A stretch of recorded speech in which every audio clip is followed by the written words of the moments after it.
Hey, what's going on, guys? It's Bunkovai here for MMOBomb.com. Today I'm going to do another first impression gameplay video. This time we're taking a look at Wizardry Online, a new 3D MMORPG published by Sony Online Entertainment, but developed by a game company called GamePot, which is located in Japan.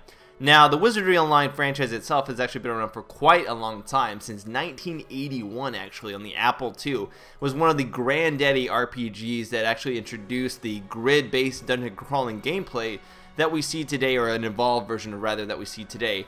Now, Wizardry Online, this version of it I should say, is in fact of course a live action kind of dungeon crawler MMORPG, no longer grid based, but it does retain a lot of the D&D style mechanics such as permadeath and also stat allocation, as well as race, or sorry I should say race locking as far as classes. Some classes are better with certain races and vice versa.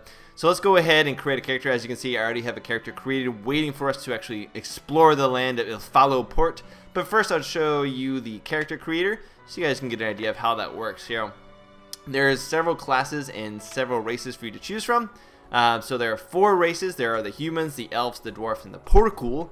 The humans are of course your standard humans, nothing really spectacular about them. They're proficient in everything, they can do everything, all the classes rather. And the classes, by the way, are the thief, mage, priest, and as well as the warrior. Warrior being the tank. It's kind of the holy trifecta again, where you have the priest, which is the healer, the mage, which is of course range DPS, the thief, which is the sneaky class, disarms traps, is also, you know, melee DPS.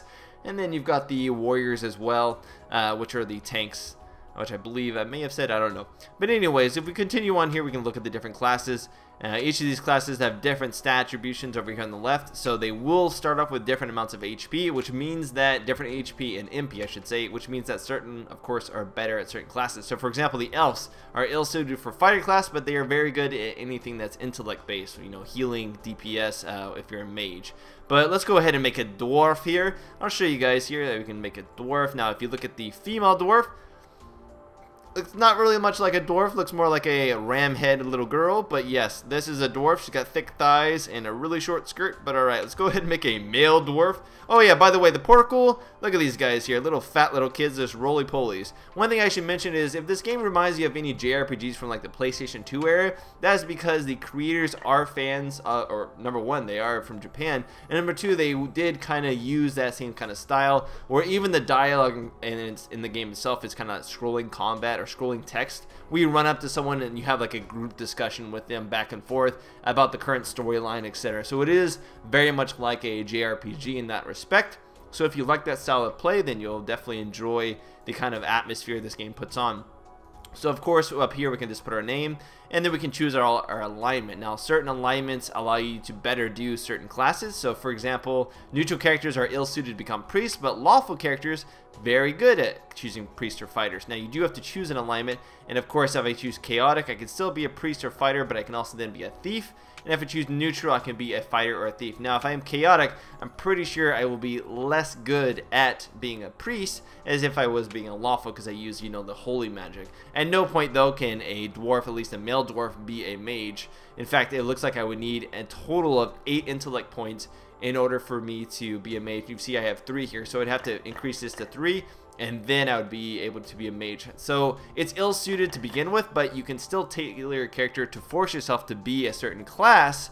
You just have to give up some of your bonus points. So in this case though, you know, if I wanted to be a fighter, I already have, you know, the needed points here. As you can see, then it shows me my default skills, and then I can choose to put more points in here. Also boost my vitality if I'm going to be more of a tank, and then I can also boost things like dexterity, which is like range damage. Agility is receiving damage, range, and receive critical hit rate. Intellect, of course, is your mana, and this is affects the magic skills for priests, you know, their ability to heal, I guess. And this is of course your luck. So with a strength-based hero, you know, of course you just put a couple points in strength and vitality, generally what you would want. Now, because I'm not going to actually create this character, we're not going to go through the full process of going through the introduction, because a lot of the introductory quests are in fact just say go here, find out where the vendor is, go find out where the blacksmith to repair your gears, etc. Now one last thing I forgot to mention before we move on is the different attributes, of course, for character customization. On the right hand side you can change your face, and unfortunately, although the faces themselves, that face is really The faces themselves may be very animated themselves, but you can't change individual things like eyebrows, ears, eyes, etc., which is a little bit unfortunate. You can change things, of course, like the hair, so you can change the different style of hairs that you have, as well as the color of hairs. So you can make the character at least a little bit different. No size or body options. This is very much, you know, strictly D&D based. You know, you're an elf, you're a mage, this is what you're going to look like. Or sorry, elf or a dwarf rather. So let's go ahead and jump into a character. I've already on this character bypassed the majority of the beginning quest area, or quest. So let's go quest. So let's go ahead and go into channel 1 since that channel is full, and check the game out. Now I also went on, and earlier in the week I went on a press tour with Sony Online Entertainment. So after we do some of the introductory stuff here, I will be able to show you guys a little bit of the higher level dungeons, just as far as the complexity, because they are very intricate and they are very interesting to look at because they do not follow a typical linear path. Alright, so now that we're in here, we've got to go and find this guy on the map in the top right hand corner. As you can see there, that is where we must go. And I know the characters run a little bit funky. They also jump a little funky. Let's go ahead and go around here. Got my skill bars on the bottom as well as my experience bar. I'm going to go ahead and talk to this guy here. Now you can lock on by kind of right clicking it. But as you can see here, we have the text down below. And in fact, if I actually shut up for a second, you'll be able to hear the music. And the music reminds me of something like Kingdom Hearts, or just like those kind of overworld exploratory areas in those JRPGs. And just listen to the music and tell me what you think about it.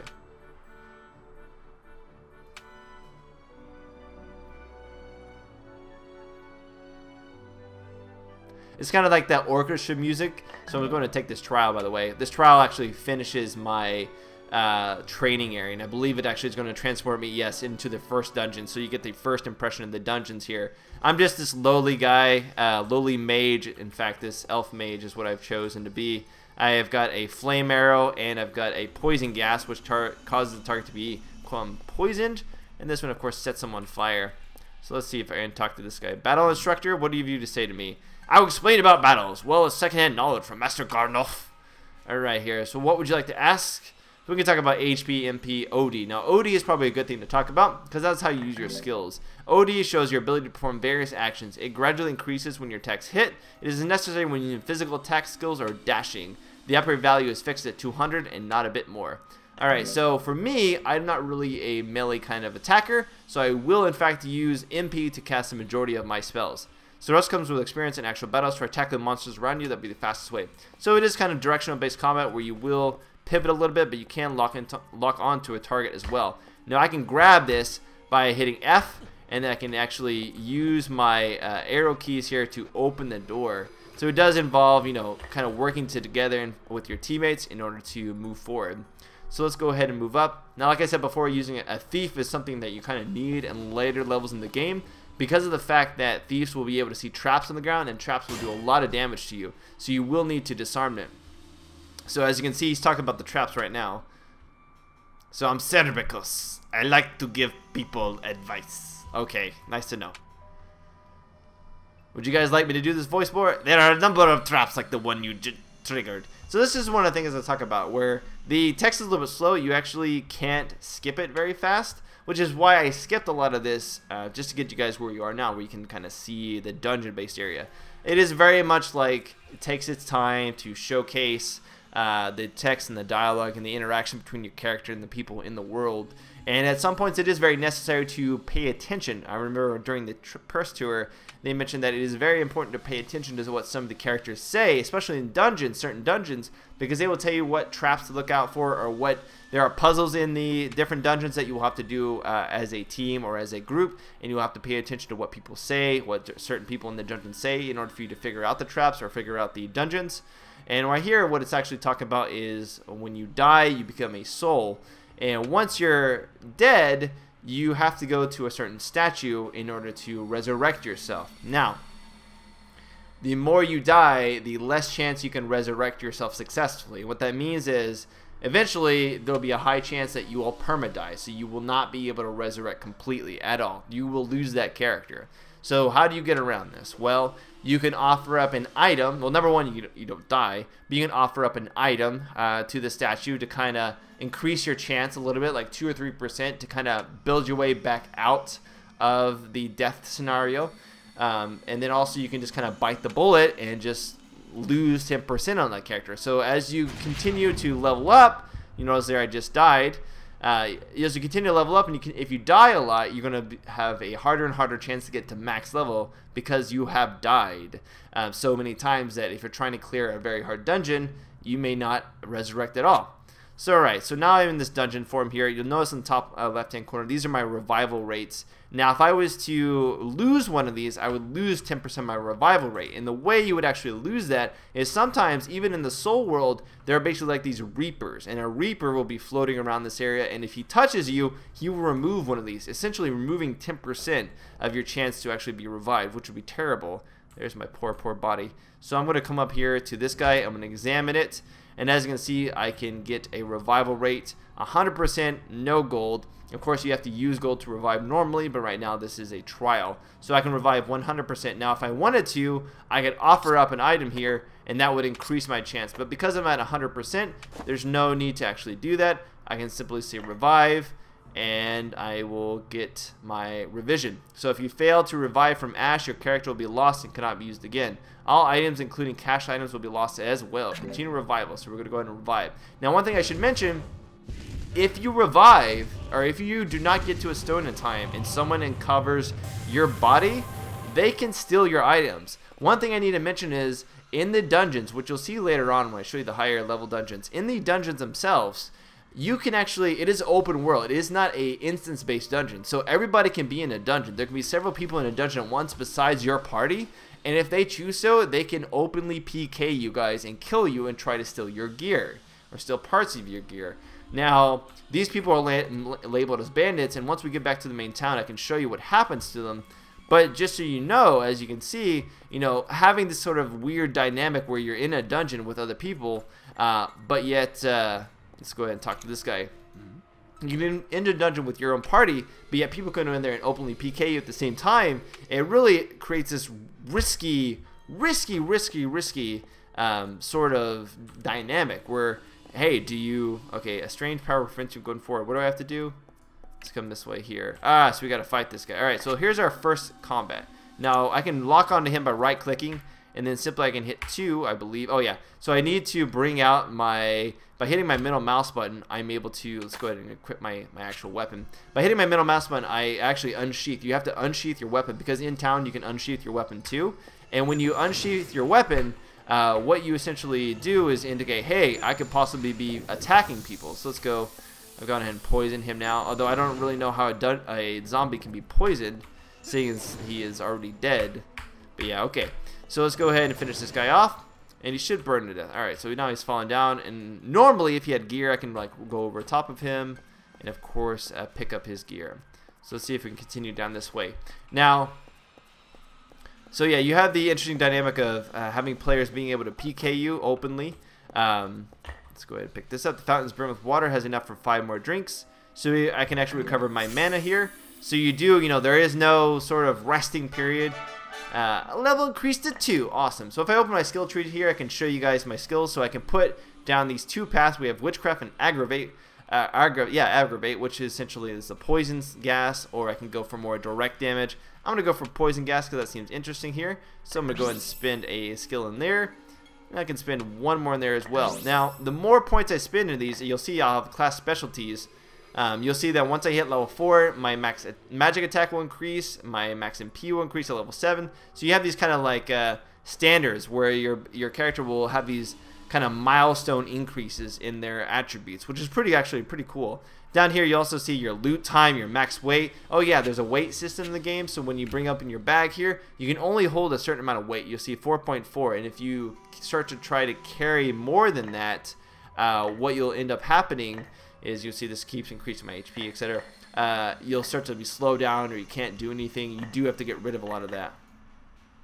So luck loss 1 became 5. So the more I level up, the more certain attributes increase while other ones decrease. Now, while I'm in this dungeon here, if I was to max out on my experience, it doesn't actually continue to level me up. So for example, my soul, I have to bring up my soul. So we have the soul, of course, in the instance of the soul that when you resurrect, you lose 10% of that and you cannot resurrect. But there's also another instance of it essentially where at certain intervals you have to upgrade your soul. Now, what do you do when you upgrade your soul? What do you? Oh, by the way, there are these jumping puzzles you have to watch out for. So I'm gonna go ahead and sheath this. Now, why did I sheath that? Now, if it's unsheathed and I try to jump over that, I'll kind of backstep by hitting spacebar. Spacebar would backstep me. Now, what I can do here is, I believe if I hold shift, I'll be able to run. So what I'm going to do is I'm going to run and jump across. So I have to sheath my weapon and then run and jump across. There we go. So it is sort of like a platformer as well. It's very much like a old school JRPG, you know, platforming dungeon style gameplay, except in this case you normally would have other friends as well to do it with. Of course, this is just the intro tutorial. So the branch of destiny. So now, alright, so what are we dealing with here? Well, there's a giant cockroach on the left, and what do we have here is a sort of trap. So there are several traps here. Let's say we don't want to go that way. I can just go ahead and turn around this corner. I gotta unsheath my weapon again. Cast various spells on this guy's. Oh, he interrupted. So I can use my spacebar, as you can see, to backspace backwards, but it actually does use my OD. So we do have to make sure not to use it too many times, or else I won't be able to do anything else. So I've burnt that little cockroach, or that big cockroach, to a crisp. Let's see if we can actually get around the different various traps. Any traps here? Now, normally if there was a trap, you'd see like a little exclamation, but there's not. In fact, there's a chest. Now I can try to disarm the trap that's in the chest.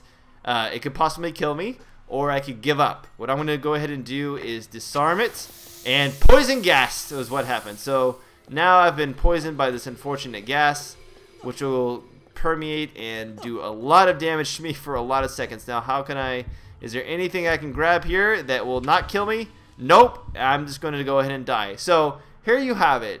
This is the introductory sort of dungeon, and I'm already dying in this dungeon. Now, why am I dying in this dungeon? It may be sort of a learning experience for me to basically learn exactly how you must go about. Let's see, can I get in this? Nope. Gotta find a statue to actually revive.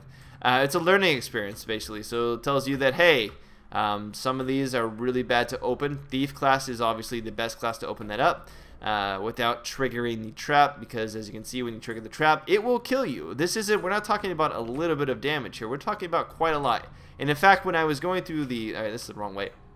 When I was going through the press tour, that is one of the things that developers really wanted to stress, is that this is going to be a hard MMO. This is not meant to be an easy MMO. In fact, at the they mentioned that the game, which it's already been released. Let's go ahead and just revive here 100%. It's already been released. Let's see, can't even get around this. I like the little cinematic though.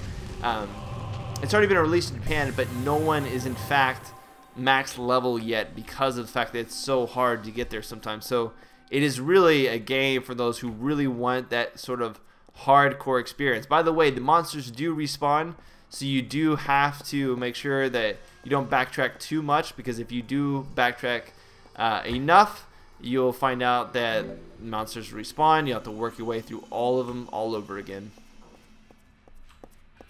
Let's go around here. And now I have to try to focus and not die, now that I know that this introductory little dungeon is very difficult. Let's come around here. I was looking for some type of potion or whatever, but there was, you were meant to die. I mean, it lasted for 20 seconds and it took so much of my health off at once. It was pretty crazy. Alright, so go ahead and kill this guy yet again. And of course I have to cast, I have to unsheath my weapon and then cast my abilities. My 2 spell is my fastest, and he actually interrupts him as well. So you really have to make sure you are pretty far back. Otherwise, you're kind of screwed. I'm just going to use my 1 skill here. I mean, it's only doing like 1, 2, 3. I'm like beating the crap out of him. As you can see, my elves not too good at melee combat. We're much more ranged fighters. Finally poked that guy to death. And let's go ahead and come down this way, see what we can find.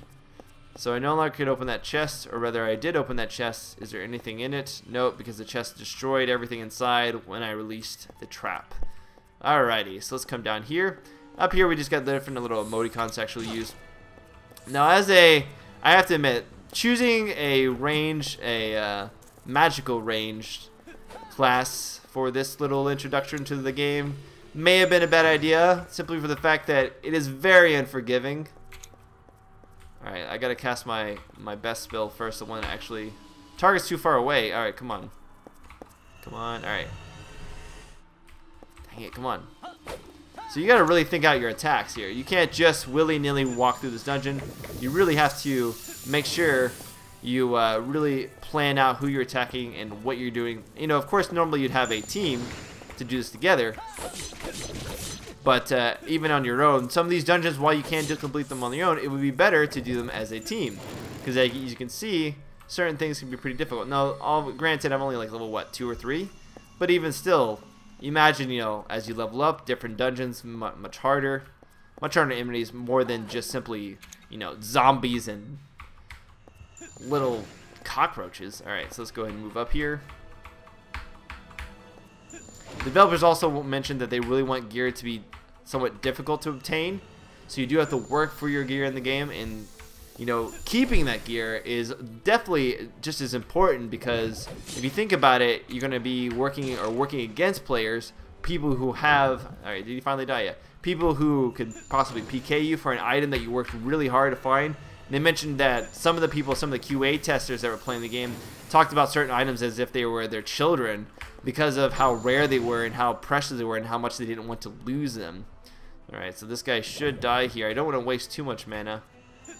Let's fire one more. There we go. So he goes down.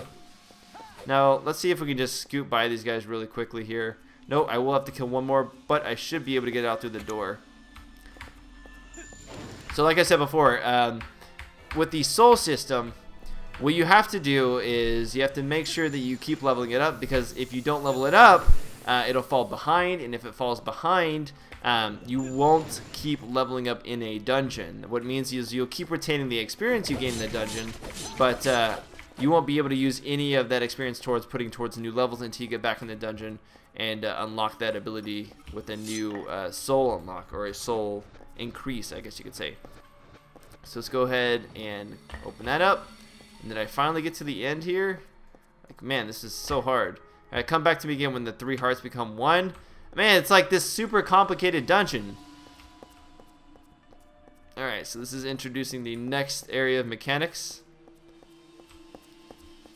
Let's go ahead. A drawing of a dragon with outstretched wings. You touch the slate and hear the echoes of something moving in the distance. Oh man, that doesn't sound good.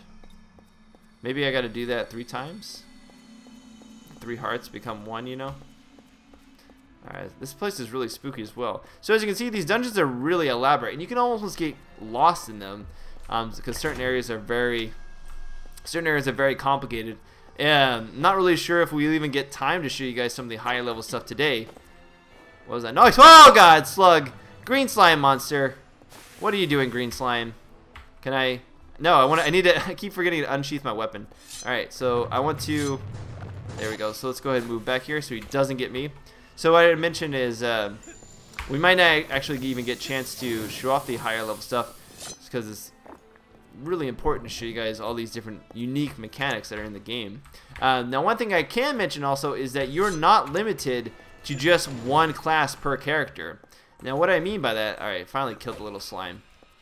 What I mean by that is you can at any time change professions. Almost like Final Fantasy XI. You can change your type of class. In fact, if it's just like Final Fantasy XI, you change your type of class and a level that went up independently. And then you can actually, you'll lose everything but your basic or your standard skills that you've accrued.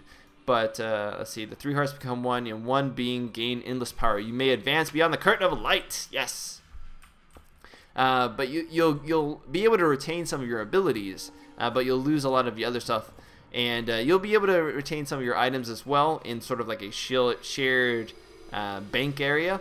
And what this allows you to do is level up independent classes and combine skills. So you can have a priest warrior, which is somewhat like a paladin, or you could have a mage thief. You can combine them to kind of create your own unique class, you know. But you have to start back at level 1, same character, but access to some of your skills already, and just work your way out, grind those levels on that. So there is definitely a lot of replayability even in the early level stuff, and even with the same character, because you don't have to start a brand new character to level up another class. You can simply use the same character and in fact combine that class with a separate class available in the game. So you can have, whoa, I just like beam me out of here, Scotty. Where did I go? Alright, so it looks like I've come back to the new adventurer. I've completed my task, new adventurer. What can you show me? So now I can finally pass through the frogs. This is like a grand trial area. I think I must be the dragon placard rather. Take the wooden plate. I'm good at, wait, I got a plate out of that? That's all I got? Alright, so let's see what's happening. You hear a voice coming from somewhere. So this is like the cinematic thing that I talked about before. We have these kind of cutscenes with the text that comes down below. It kind of explains the story and moves the story forward. So now I can finally exit out, and I finished these trials that allowed me to become this great warrior, and explore these dungeons. This is, of course, a mature MMORPG, so there is dying, etc. Now, I mentioned before that there's open PK. People can play, kill you in certain areas, and hopefully now that we're able to exit out of this, did it say? It said how to get out, didn't it? And I wasn't paying quite enough attention. Let's come out here. How do I get out again? Oh, crap. Talking too much now. So you said there's let's see, we can actually hear. I can actually just look up through this roof. So you got to pay attention. Let's see. Anything here? No, this is just the head towards the exit, return to town. Use the stairs behind you to exit. Alright. So I can return to town now. Whew.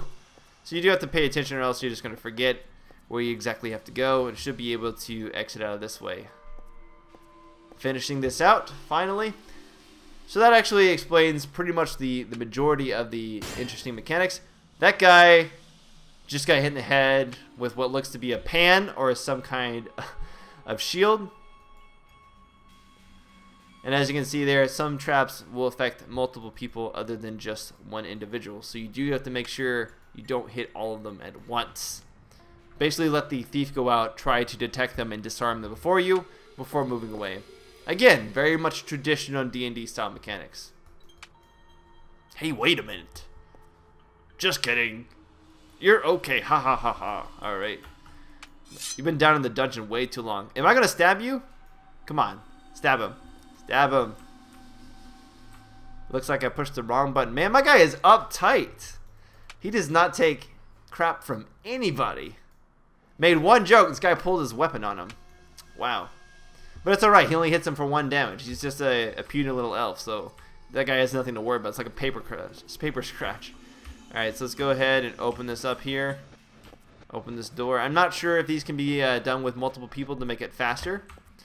Let's go ahead and open that up and see if we can actually exit out of the dungeon now.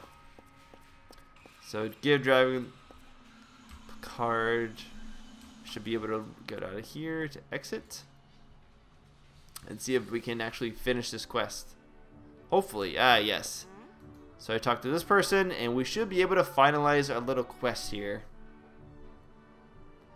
And as you can see, another cutscene. So yes, there are quite a few cutscenes. Now, when I talked to the developers, I kind of said, there's a lot of cutscenes, guys. What are we going to do about this? There's a lot of people who don't care about the story. And they said that they are working at implementing a way where you guys can just quickly cut through these cutscenes if you don't want to watch them. And you just want to quickly move through it as quickly as possible. Quickly. And continue on with the gameplay. So I think I'm going to go ahead and call this little adventure on my character for now. What I'm going to actually do is cut here in the actual gameplay, and then we're going to showcase a little bit of the higher level stuff just to show you guys what the higher level dungeon looks like, what type of enemies you're fighting, and just in general what that area looks like. So I'll cut to that with my little YouTube magic, and I'll see you guys there. So this is a level 20-ish area dungeon. I myself is a level 20 warrior on this account. The developer with me is a level 37 priest. But we are slightly souped up for this area, so you'll find that the bosses and the enemies we fight in this small little clip will be a little bit low or easy to kill, and that is because for the developer preview they did want to make sure that we can actually see everything without horribly dying. Now this is probably one of the best examples I could show you guys of what I mean by unique and dynamic style of map creation. What I mean by that is this is not your typical dungeon. You know, this is a multi-tiered, almost Zelda-like dungeon where you have these different layers. This kind of reminds me of Water Temple. We have these different layers here and different enemies on different layers. And in this case, you really have to mind your positioning. This guy can, as you can see, knock you back. He can even knock you off or stun you. So in this case, we are a little bit higher level. We are a little bit overpowered, so we're easily able to kill him. But the developer did mention that oftentimes, pretty much in every case, people do get knocked off, and if you get knocked off, you're going to fall to the very bottom. You're going to end up dying. You're going to have to find your way back to the resurrection stone, possibly lose that 10% resurrection and start over. So you do need to mind your positioning. Even if you're, say, a rogue, you will have to actually get behind characters to use a lot of your skills and to actually take advantage of your backstabbing, you know, your actual critical abilities. So you do need to mind your position. The game is very much about positioning and knowing your role. They mentioned that certain classes are just going to be required at certain points in the game because you need a rogue to get around traps, or you need a priest to heal your class up, or your party up rather. You need a tank to kind of shoulder the brunt force damage, so it does rely on that holy trinity a lot more.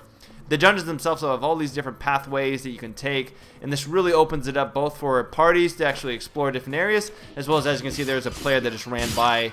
If you're a PKer, you also can use these pathways to kind of hit and run guerrilla tactics style, you know, do damage, try to take out a player, take their stuff really quickly, and then escape through another area, the labyrinth style of dungeon this is. Again, all open world, which makes it a really unique play. But yeah, I just wanted to show you guys a little bit of the higher level area.